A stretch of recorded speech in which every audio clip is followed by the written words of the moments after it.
Good morning. Let me know if you can hear me, Betty Dan Boop. I'm not going to play music. Just going to get started. How about that? I know. I mean, I don't even know if you're here because it says nobody's here. Oh, now there's four people here. Okay, I just want to go ahead and get started. We're going to talk about the 12 steps of Alcoholics Anonymous, and we're going to apply those to whatever issue we have. So let me preface this with I am not a clean and sober person. I have been in the rooms of Alcoholics Anonymous in the 90s. I want to say this because I don't want there to be any misunderstanding. I hope you can hear me. If anybody can hear me, can you hear me, Shalima? Good to see you. Um, I just a really brief little thing about my story for anybody coming in who doesn't know me or hasn't heard this before.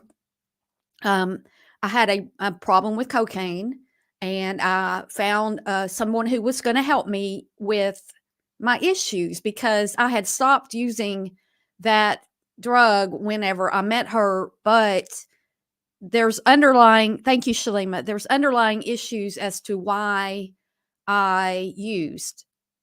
Um, fortunately for me, although I have abused certain drugs and alcohol even, I'm not an addict. Um, I've had bouts of stupidness where I overused and misused drugs. But then I was given medication for pain that many people get addicted to. I was on it for like 3 years for pain until I said, no, I'm not doing this anymore because it just made me unhappy. And so I stopped. That was, I think mine were Percocet. I can't remember, but opiates prescribed legitimately, taken as directed. I didn't become addicted. I stopped cold turkey. Well, I did taper a little bit, but pretty much stopped cold turkey. Had no problems. That was several years ago.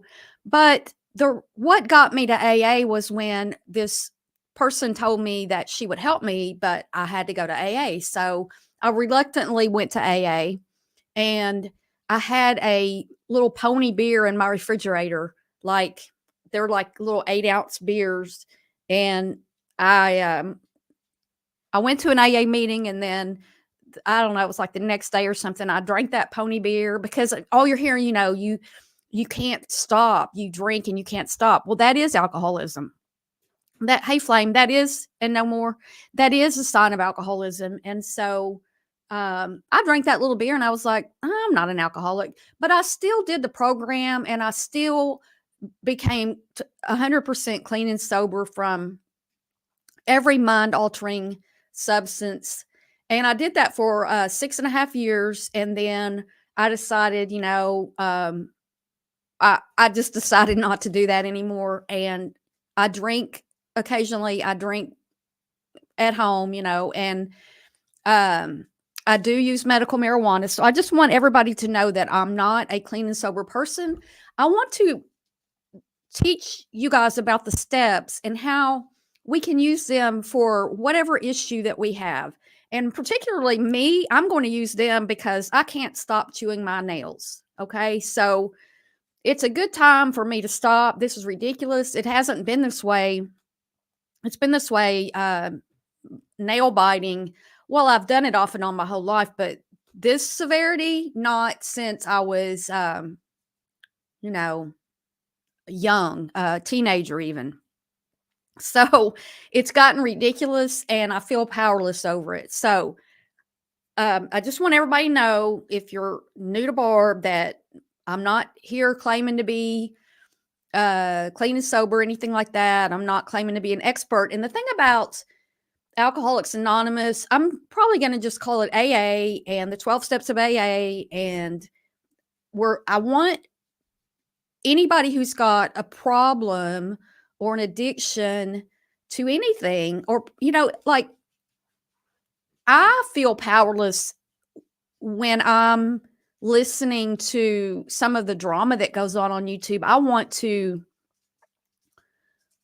I want to stop listening to it, but then I'm listening to it and I'm like, I'm feeling, and that's usually when I'm biting my nails. I'm not even involved. I haven't been doing any drama for a long time and I'm not involved. I haven't heard my name mentioned in quite a while, which a lot of people, you want your name mentioned, but I don't because my channel's not in that direction anymore. And I don't care if I'm, you know, the boring person or this or that. I'm not concerned with that, but I am drawn to listening to people fight. And so I'm at the same time I get my stomach knots up and I want to you know, I feel the anxiety and everything. So I'm going to do the 12 steps with my fingernails, and that may not seem like a big deal because who is it hurting? Well, you can get infections from from biting your nails, and I've gotten to the point where I'm getting the hangnails and all that stuff.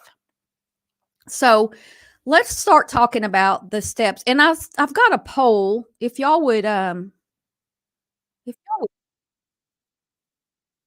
if you would take that poll. Let me see what we got. So one person in here says, or one person has voted that they have. Um, yeah, no more. You're right. It can help everybody. And so let me see if I can do these. I don't think that YouTube's given me the free memberships yet, where I can give y'all 10 a month. I got to find out how to do that. I tried earlier, and so I was going to gift y'all some memberships, but I know other people have been doing it, and I haven't been able to figure it out. I don't think it's available to me yet. I think what I read was they were giving them out. Maybe you have to go live more than I've been going live. But yes, no more. This is truth right here.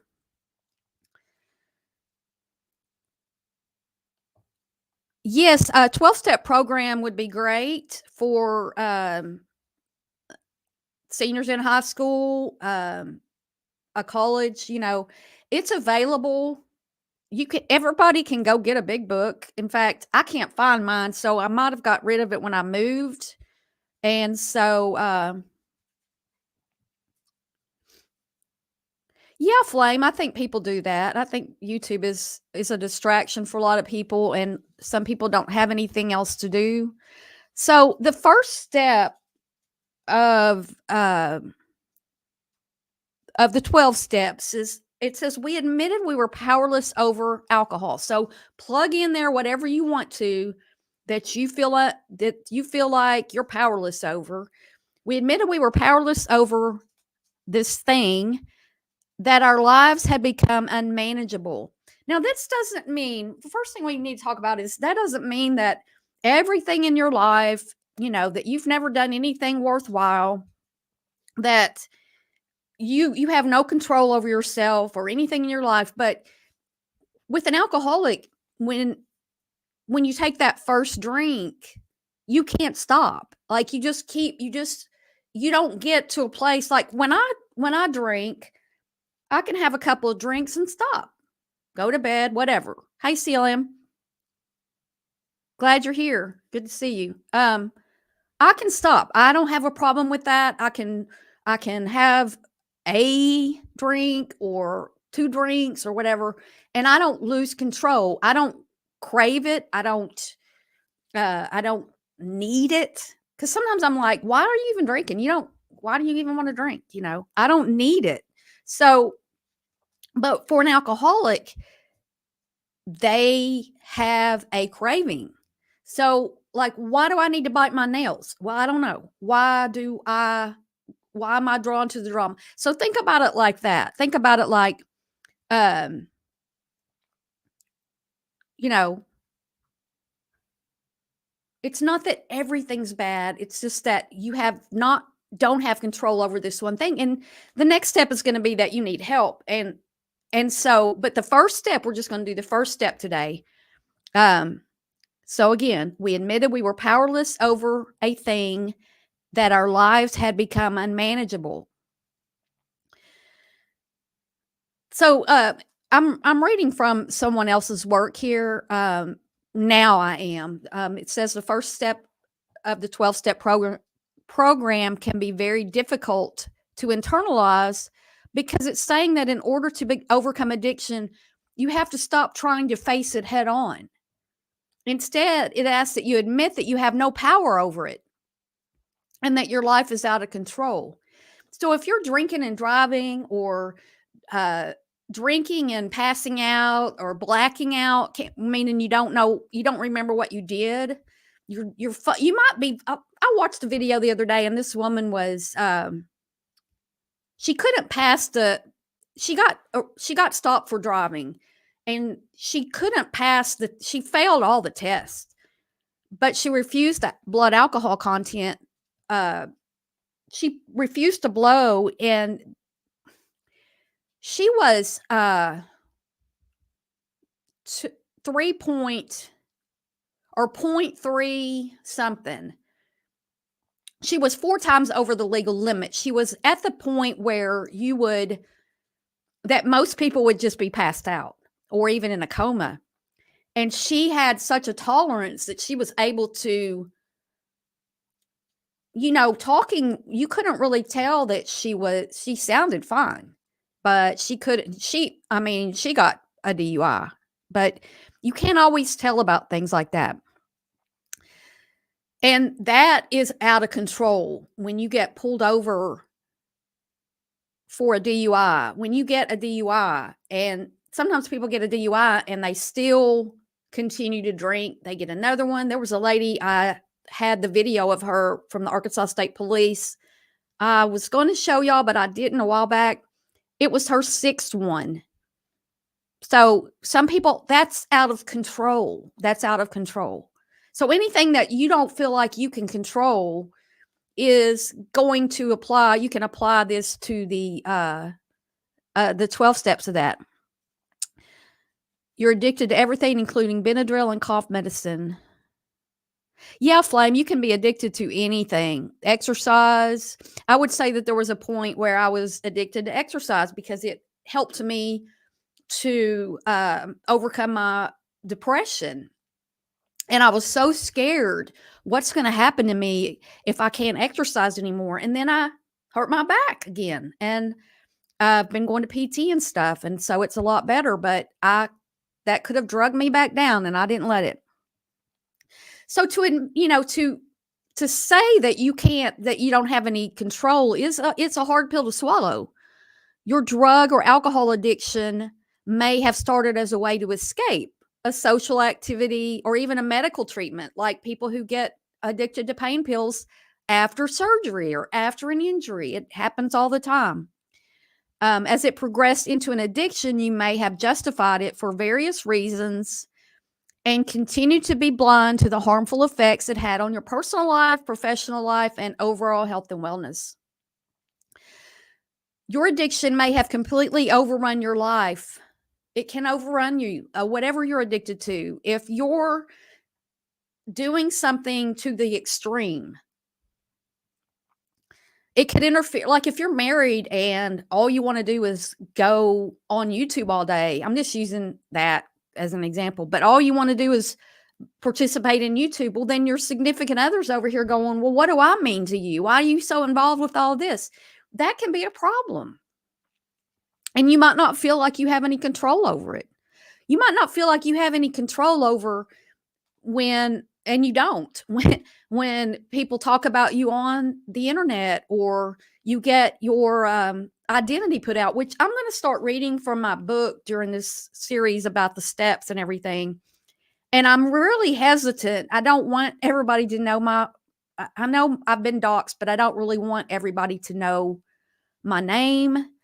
But I've just felt like, I've had people who bought my book and they really, I want to get one for my friend. I want to get one for, this friend, whatever. And I feel like I need to publish my book again. I need to I've got the digital copy somewhere. I need to get that and see if I can get some more printed. And that's going to totally dox me. But I'm not ashamed. I think when I wrote my book was very much a highlight of my life, and it means something to people. Thank you, CLM. I'm doing really good. Yeah, and I've been in PT, and I've been tomorrow's my last one that's been paid for, and they're going to evaluate. And don't tell anybody, but I'm really pain free right now. They do this ultrasound treatment on my lower back for, I think it's like 10 minutes. And I think that's really because it actually goes in there and heals stuff. And that and strengthening the parts that I need, PT, that you don't think it's really working, but then, wow, this feels good. And making sure that making sure I pick things up the right way, like when I'm picking up my dogs, mostly my little Rosie. So anyway, if something's taken over your life and you just feel like you can't stop, like maybe you are addicted to football, or your basketball team, or anything.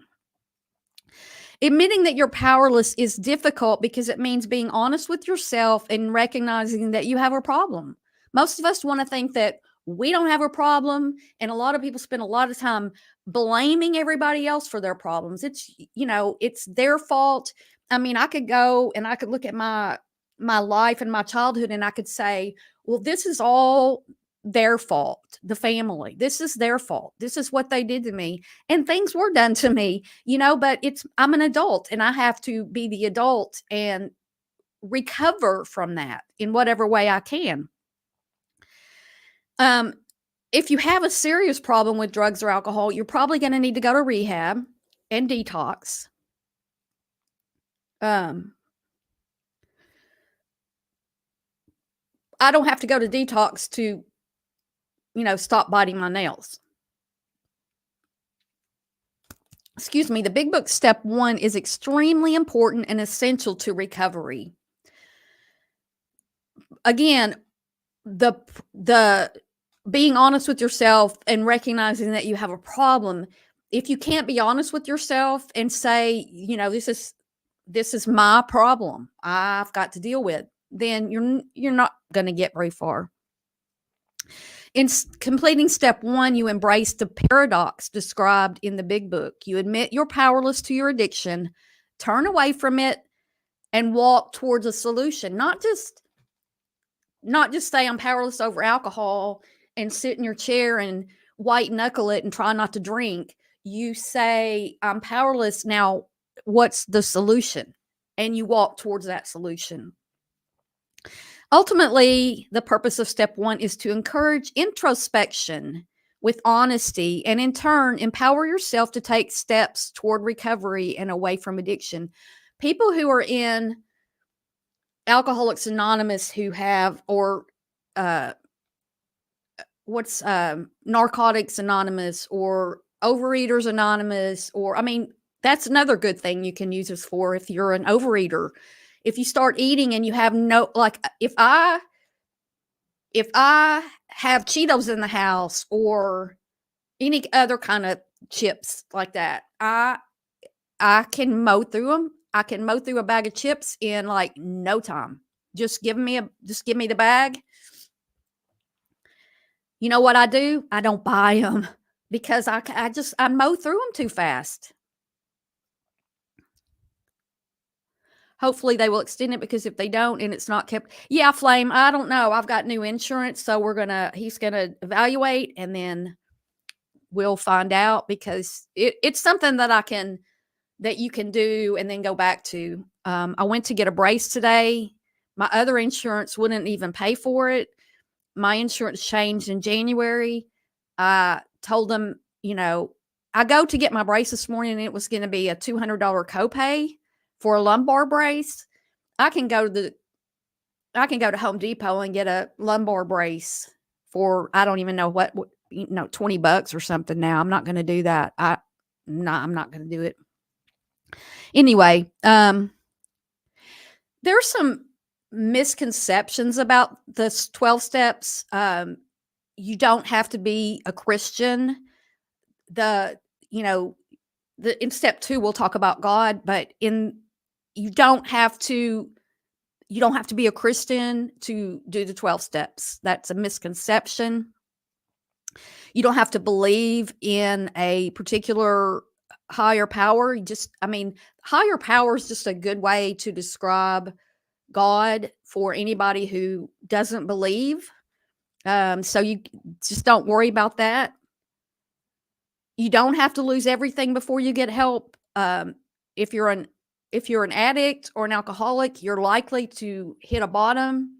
Some people can hit a bottom, which you would think would be a huge bottom, and they don't stop drinking because they have no control and they're not willing to admit they have a problem. You're not weak for admitting you're powerless to an addiction. The opposite is true. It takes a huge amount of courage to recognize and admit that alcohol or drugs or overeating or biting your nails or anything else that you have a problem. Asking for help is a vital step in achieving sobriety and moving forward in life. So the first, let me see if y'all have any questions so far. Hey, Amy Eureka. Be careful driving. Okay, Betty Damboot.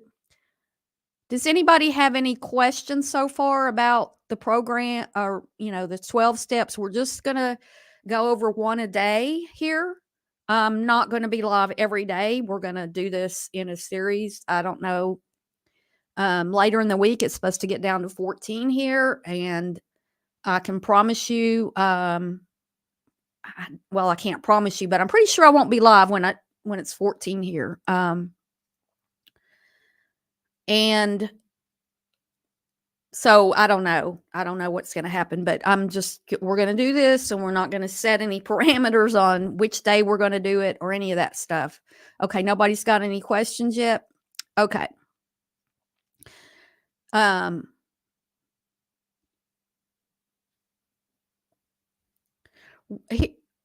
Here's what you can start with. If anybody's going to do this and follow along, is you can write out, oh, that rain's coming down. Write out some consequences related to your addiction.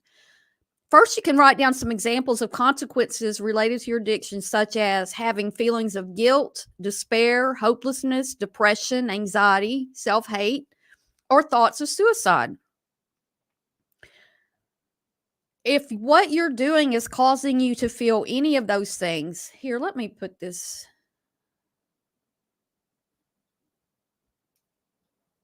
up here.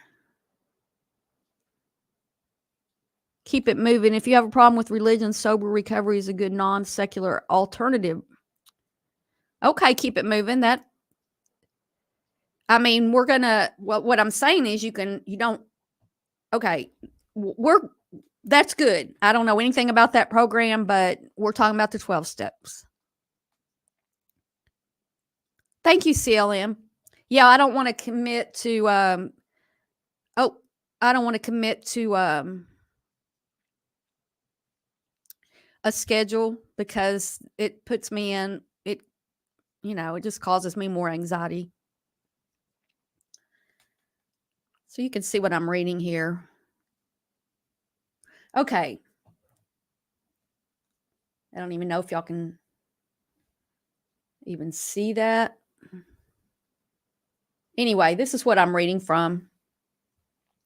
But this right here, this having feelings of guilt, despair, depression, anxiety, any of those things happen to you when you use a substance or you're in whatever addiction that you're thinking of as we're doing this.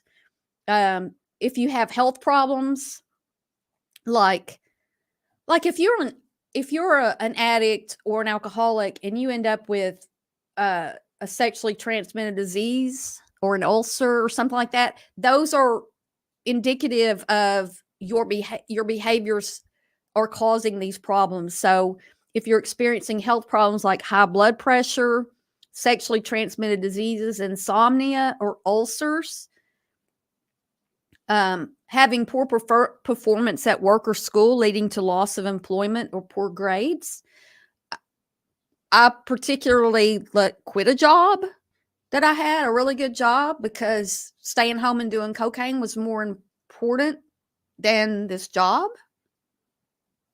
I mean, duh. I'm so dumb. That was in the 90s. I've matured a little bit. Losing parental rights, getting a divorce, or having serious relational problems with friends and family. I mean, does this not sound like a lot of people on, you guys that know me, we know what goes on in the drama on YouTube. This sounds like a lot of that. Experiencing legal issues, financial problems, or incarceration. Now, of course, biting my nails, which I'm doing the 12 steps on to starting today, is not going to cause me legal issues or financial problems or incarceration, but abusing alcohol or abusing drugs, yes. Make a list of ways you've been powerless over alcohol or drugs, or your problem, over your problem. You neglected to pay your mortgage and use the money to buy drugs instead. Chosen to get drunk instead of attending your son or daughter's performance, game, graduation, or some other important event. Use drugs while at work, despite already warned that if you were caught again, you would lose your job. The thing is that if you don't work, you can't afford an addiction unless someone is enabling. That's true, Flame. Unless you are out there stealing or doing some other kind of, bad behavior. And they say that an alcoholic's either going to die, end up in prison, or what's the other thing? Or is it just the two? Die, end up in prison, or get sober, I guess. If you really have a problem, now while we're going over this for everybody, whether you have an addiction or not, I would say if you have a problem with alcohol or drugs, that you actually find a 12-step program either in your area or online. You can go to meetings now online ever since COVID. And that's what I would say. If you're like me and you have an issue you want to deal with, like me, I'm biting my nails. Maybe you overeat, which I can overeat too. But I'm just saying, I'm really got to work on these nail things. So those are not something that I feel like I need to go to meetings over. But definitely you would want to go and get a sponsor and go to meetings and do all that. And I can tell you from experience, it's life-changing. And why I'm just now doing this on my channel, I don't know. I should have just done my channel about this in the beginning.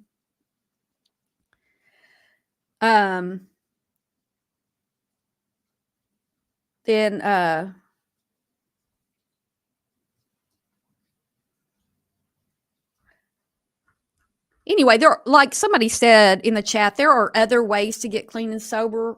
I don't have experience with those, so I don't feel like that's what I'm going to talk about. But that, AA is not the only way.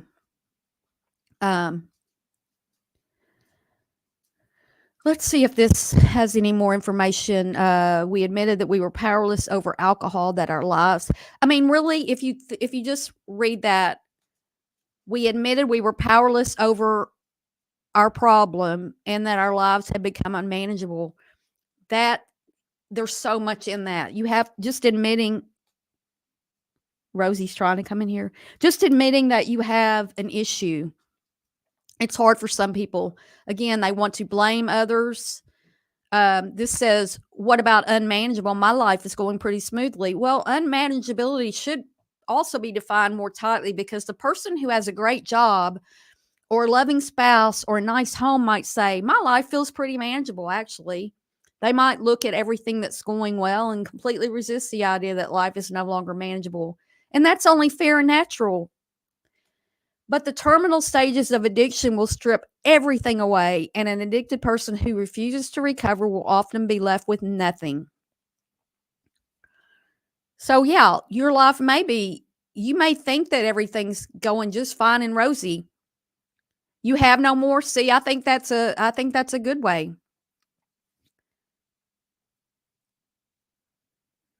Uh, that's not true about all addicts. Some are functioning.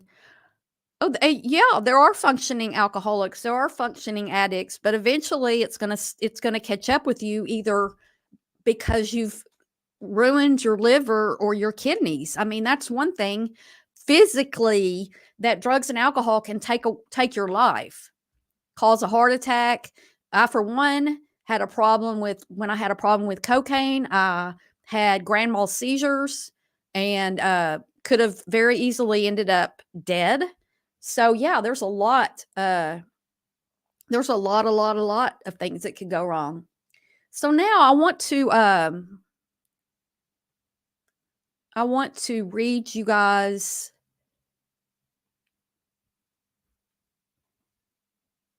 Oh, that's not going to work. There we go. I took a picture out of my book. This is from January 3rd. I'm going to put it on the screen so that you all can see it. The book is a daily meditation book. And so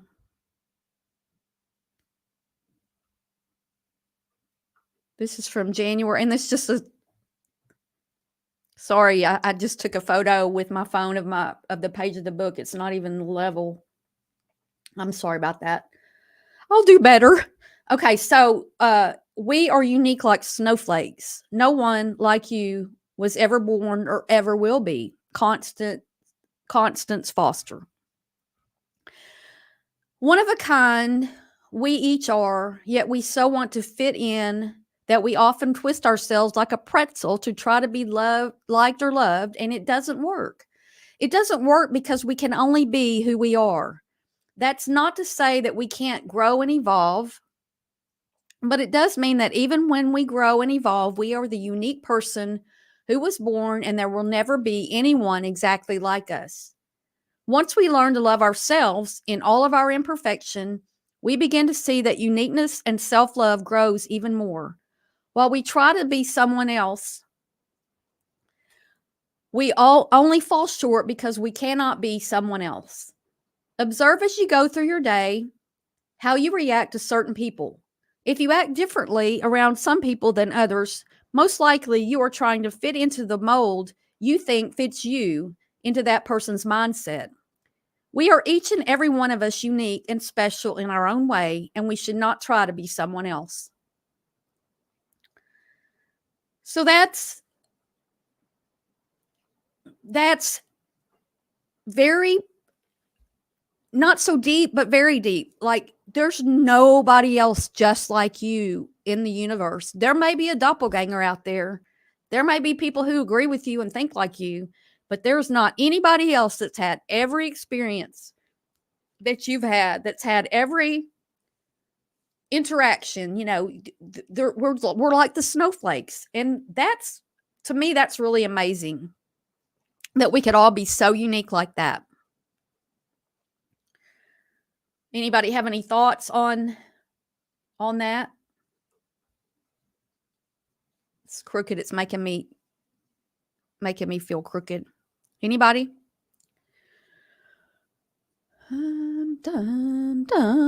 Okay. I'm going to leave that up there.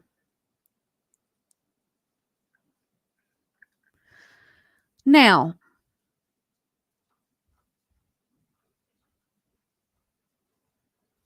just a second. Okay. You agree with this? You agree with which part, CLM? What's on the screen or all of it? But you can't be somebody else. And if you're trying to be, if you're changing and molding yourself to fit in, you know, you're not going to ever fit in because you're not supposed to. Hold on just a second. Okay. Now, I've got one more that we're going to look at. Let's see. This one is even worse. This is from today, from today's entry. I can stand what I know. It's what I don't know that frightens me. The unknown is scary, yet we never really do know what's going to happen today, tomorrow, or next year. We can't feel what we don't know, and so we are in limbo wondering what if. Hold on just a second. Let me get this back up.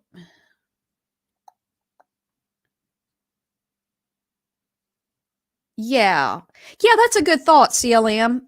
What was on the screen, because it's a good way. What you're saying is that when we're looking at another person or arguing with them or trying to get along with them or do whatever, is that no, we've all had different, we were all coming together from a different place, and what, how we react and how we feel about things. So that's a thought. Thank you for that. When I'm in a place of wanting to know something about an outcome, my stomach gets tied up in knots and I cannot eat. My mind takes me to all kinds of places, usually negative, so as not to be disappointed in the outcome if the outcome is not what I want it to be. By the time I get the answers to whatever it is that has me upset, it is usually anticlimactic because I've worn myself out with worry. What is the best thing to do during these times? We can try to stay in the moment and occupy our time with things we need to do. We can feel our fear because that's what the knots are about. Fear that we aren't going to get what we want, but sometimes getting what we want may not even be the best thing for us. Oh, that's deep.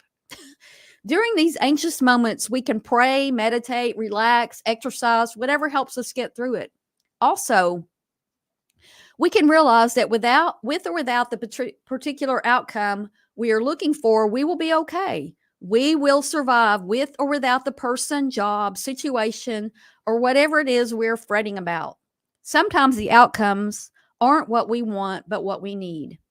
I can say that this was written at a time when I still looked outside of myself and um and wanted to be friends with that person, or I've got to have their attention. And it was a weird place that I used to be in, and I don't do that anymore, and that feels good. It's like, no, what I'm who I'm supposed to meet and who I'm supposed to spend time with and who I'm supposed to get to know um, will happen when it happens and when it's supposed to happen. And I don't have any control over that. But sometimes you don't get what you want because it's not what the universe, what God, what your higher power has for you. It's not yours to have. So if you break up with somebody breaks up with you, instead of crying for days and whining about it for years, it's just not meant to be. You can't have a relationship with someone who to you is your one and only when you're not their one and only, because where's that going to get you? So those are just some thoughts that I had. When I wrote the book, um, and some of the things that I've experienced. Again, this is step 1. We're going to go through all the steps. We'll come back. We'll do step 2 next time. Watch for the please. Hey, could y'all hit the like button, please? Please watch your, what's it called? Oh, thank you, CLM.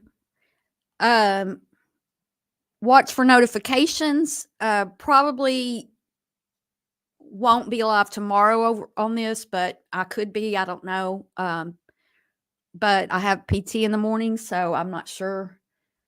I'm not going to commit to it at this moment, but I just want y'all to start thinking about it. You can get a copy of the 12 steps, just Google 12 steps, and you can get a copy right, pretty much all over the internet. If you have a problem and you really need help, if you're in a situation where you are using and abusing drugs or alcohol, please seek help. Please go to a meeting, get yourself in rehab, do whatever it takes before there's some sort of a tragedy that you can't undo. And just take care of yourself. And like I've always said, when I signed off my channel, be kind to yourself and take care of yourself. Everything in your world starts right there. I mean, it's what you put out, it's what you put in. What you put in is probably what you're putting out. So, be aware of that. And if you want to be a better person, some people don't give a hoot about that. If you want your life to be better, then it starts with you, and you're the one that can make it better, and you can heal yourself. You can heal yourself, but it may take help from others, and it's certainly going to take help from your higher power. So glad you're here, CLM. I will see you guys very soon, and give yourself a hug from me. And thanks for being here. Please hit the like button and subscribe if you're just watching and you want more information on this, or if you just want to hang out. Bye.